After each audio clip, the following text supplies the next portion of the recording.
હિંચકો જેટલો આગળ જાય એટલો જ પાછળ જાય. આજે તમે જેટલું કામ કરશો, જેવું કામ કરશો એવું તમારી સાથે થવાનું છે. આજે પોતાનો દીકરો માને વૃદ્ધાશ્રમમાં મૂકવા ગયો છે. વૃદ્ધાશ્રમમાં મૂકવા જાય, વૃદ્ધાશ્રમની અંદર માએ મેનેજરને બોલાવ્યા. મેનેજર, અહીંયા પંખો નથી, નાખી દો ને.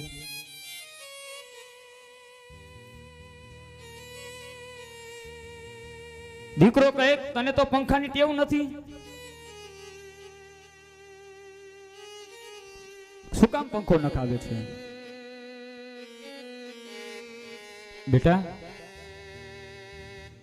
આ પંખો મારા માટે નથી.